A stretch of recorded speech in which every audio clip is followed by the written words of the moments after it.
Sachal news net work کی videos میں خوش آمدید۔ ناظرین، ویڈیو سے متعلق اپنی قیمتی رائے کا اظہار کمنٹ باکس میں ضرور کریں اور چینل کو سبسکرائب کریں۔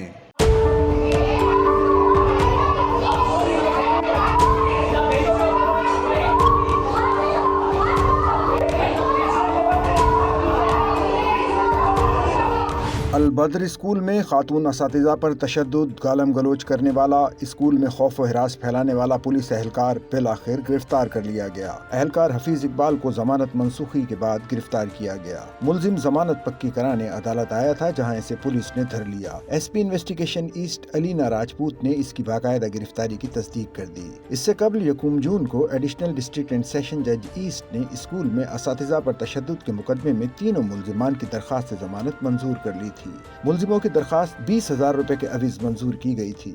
ملزموں میں نگین اقبال، ایشال اقبال اور حفیظ اقبال شامل تھے۔ اس کے بعد پولیس مسلسل مرکزی ملزم حفیظ اقبال کا تعاقب کرتی رہی۔ ملزم یہ باور کراتا رہا کہ وہ ضمانت پر ہے۔ واضح رہے کہ پولیس اہلکار حفیظ اقبال نے رشتہ داروں کے ساتھ مل کر البدر اسکول کی خواتین اساتذہ پر تشدد کیا تھا۔ پولیس اہلکار عبدالحفیظ نے اپنی رشتہ دار بچی کے معاملے پر اسکول میں داخل ہو کر خاتون ٹیچرز کو تھپڑ مارے تھے، ان کا نقاب پھاڑا اور بدترین تشدد کا نشانہ بنایا تھا۔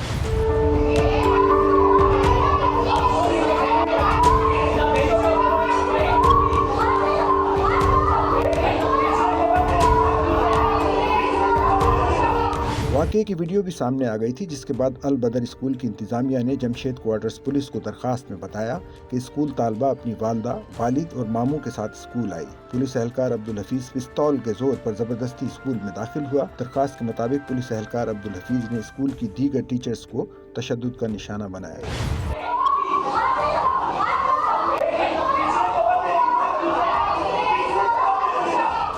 اسکول انتظامیہ نے پرامن طریقے سے اسے سمجھانے کی کوشش بھی کی، مگر وہ نہ مانا۔ جمشید کوارٹر پولیس نے گزشتہ روز واقعے کا مقدمہ درج کر لیا تھا۔ وہ اپنی ضمانت جو ہے اس کو پکی کرانے کے لیے آیا تھا اور اس کی ضمانت جو تھی وہ منسوخ ہوئی اور اس کو گرفتار کر لیا گیا۔